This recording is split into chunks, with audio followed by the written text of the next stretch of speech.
certo? E agora com a nossa aula de História, tá bom? Nós vamos revisar a chegada dos portugueses no Brasil. Vocês lembram desse conteúdo que vocês viram lá no quarto ano? Muito bem! Agora a gente vai rever esse conteúdo, tá? Para a gente realizar a nossa atividade para vocês aprenderem ainda mais, tá certo?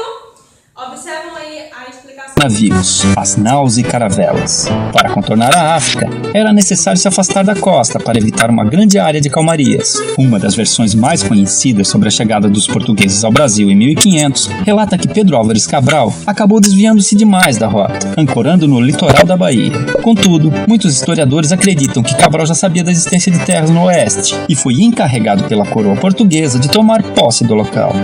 Nesse período, o Reino da Espanha também fazia grandes avanços na navegação, chegando ao litoral do Caribe em 1492.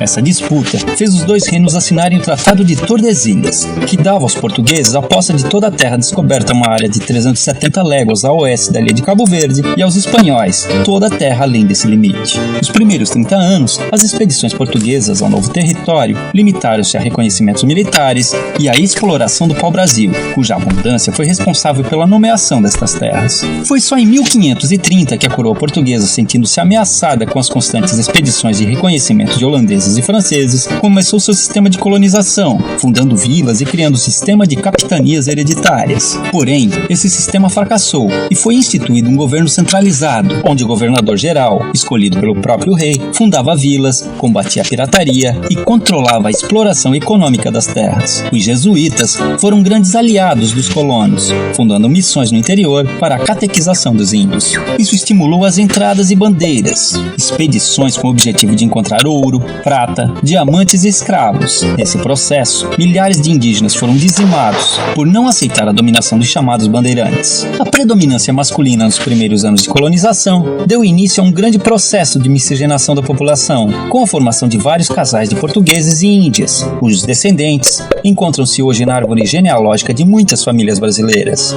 Além da cana-de-açúcar, os portugueses foram responsáveis ao longo do período colonial pela introdução do cultivo do cacau, da laranja, do café, de especiarias e também pela criação de gado no território brasileiro. Os colonizadores portugueses deixaram um rico legado na gastronomia brasileira, atribuindo-se a eles a criação da feijoada, a introdução do bacalhau e a produção da cachaça, graças aos inúmeros engenhos de açúcar. Na arquitetura, os portugueses importaram as principais correntes estilísticas da Europa, fazendo com que, ainda hoje, construções centenárias sejam declaradas Patrimônio Mundial pela Unesco, com grande destaque para a rica arquitetura religiosa, que expõe a forte influência do catolicismo no país. Agora a gente vai realizar a atividade, tá certo? A gente já explicou o conteúdo para vocês já assistiram, aprenderam. Agora a gente vai colocar em prática toda essa aprendizagem, tá bom? Vamos lá. Nós temos aí a primeira questão, que vocês vão ler um texto e vão responder as questões, tá certo? Esse texto é sobre o quê? Sobre os indígenas e os portugueses. Como é que havia aquela troca, né? Dos materiais dos portugueses pela matéria-prima aqui do Brasil que os índios que cuidavam, certo? Então houve essa troca e esse texto está falando sobre isso, certo? E aí a segunda questão tem assim, ó. Escreva uma frase utilizando o nome da primeira riqueza explorada nas terras que hoje formam o Brasil, tá? Então vocês vão formar uma frase aí com essa riqueza que tem aqui no texto, certo? Na terceira, qual foi a primeira atividade econômica desenvolvida pelos portugueses no Brasil? Qual foi a primeira atividade econômica?